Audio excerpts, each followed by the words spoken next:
حضرت نوح علیہ السلام کو 950 سال کی عمر عطا کی گئی۔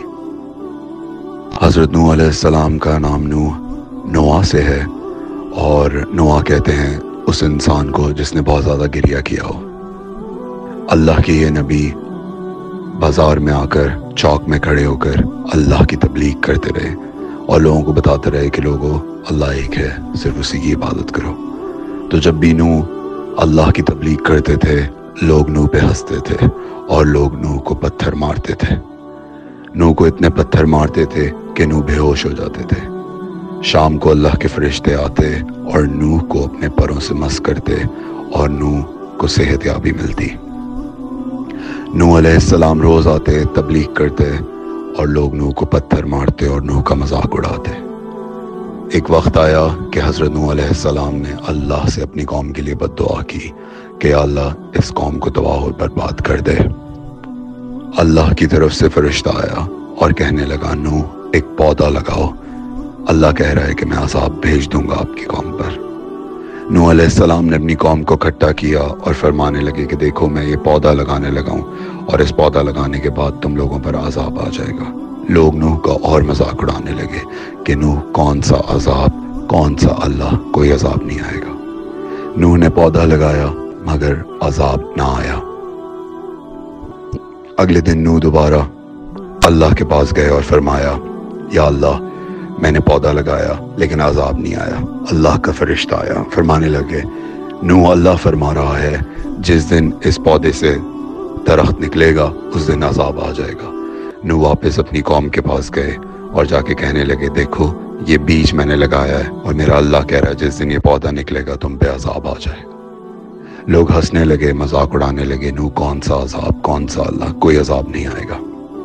اس بیچ میں سے پودا نکلا لیکن عذاب نہیں آیا۔ نوح دوبارہ گئے اور فرمایا کہ پودا بھی نکل آیا، عذاب نہیں آیا۔ فرشتے نے بولا نوح اللہ کہہ رہا ہے جب یہ پودا درخت بن جائے گا اللہ عذاب بھیج دے گا۔ نوح واپس گئے اور جا کے کہنے لگے کہ دیکھو یہ پودا جب درخت بن جائے گا میرا اللہ تم پہ عذاب بھیجے گا۔ لوگ ہنسنے لگے اور کہنے لگے نوح کون سا عذاب، کون سا اللہ۔ وہ پودا درخت بنا۔ نوح دوبارہ گئے اور جا کے فرمایا یا اللہ وہ پودا درخت بن گیا، عذاب پھر بھی نہیں آیا۔ اللہ کا فرشتہ آیا اور کہنے لگا نوح اللہ کہہ رہا ہے کشتی بناؤ، ہم عذاب بھیجنے لگے ہیں۔ نوح واپس آئے، نوح نے کشتی بنائی، اللہ کی طرف سے عذاب آیا اور تمام قوم ختم ہو گئی۔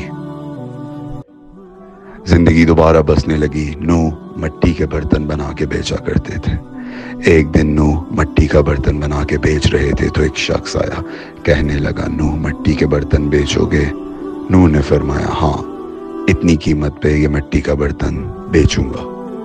اس شخص نے نوح کو مٹی کے برتن کی قیمت ادا کی، وہ برتن نوح سے خریدے اور وہ برتن لے جا کے درخت پہ مار کر توڑنے لگا۔ جب وہ شخص برتن توڑنے لگا تو نوح نے بولا یہ کیا کر رہے ہو، درخت پہ برتن مار کر کیوں توڑ رہے ہو؟ اس شخص نے بولا نوح میں تمہیں ان برتنوں کی قیمت ادا کر چکا ہوں، اب میں ان کو توڑوں یا سنبھال کر رکھوں یہ میری مرضی ہے۔ نوح نے کہا ہاں تم ٹھیک کہتے ہو، تم برتن کو توڑو یا رکھو یہ تمہاری مرضی ہے، لیکن دیکھو میں نے ان برتنوں کو بنانے کے لیے بہت محنت کی ہے، میں نے دن رات لگا کر ان برتنوں کو بنایا ہے، تم میرے سامنے ان برتنوں کو توڑو گے تو مجھے تکلیف ہوگی، جاؤ کہیں دور جا کے توڑ لو۔ اس شخص نے فوراً سے فرشتے کا روپ لیا اور کہنے لگا نوح اللہ کہہ رہا ہے میں نے اس قوم کو بہت محبت اور پیار سے خلق کیا تھا۔ نوح ہم نے اس قوم کو بہت پیار سے خلق کیا تھا۔ جیسے ہی نوح نے یہ بات سنی رونے لگے، گریہ کرنے لگے اور اپنے اللہ سے معافی مانگنے لگے۔ جناب نوح علیہ السلام کے اس قصے سے ہمیں جو سبق ملتا ہے وہ یہ ہے کہ وہ قوم، وہ لوگ جو اللہ کا نام بھی نہیں لیتے تھے اور اللہ کا کلمہ بھی نہیں پڑھتے تھے، اللہ کے نبی کا خیال بھی نہیں کرتے تھے، اللہ ان سے بھی اتنی محبت کرتا ہے۔ آپ اور ہم لوگ جو اللہ پہ یقین رکھتے ہیں، اس کے نبیوں کا احترام کرتے ہیں، تو اللہ ہم سے کتنی محبت کرتا ہوگا۔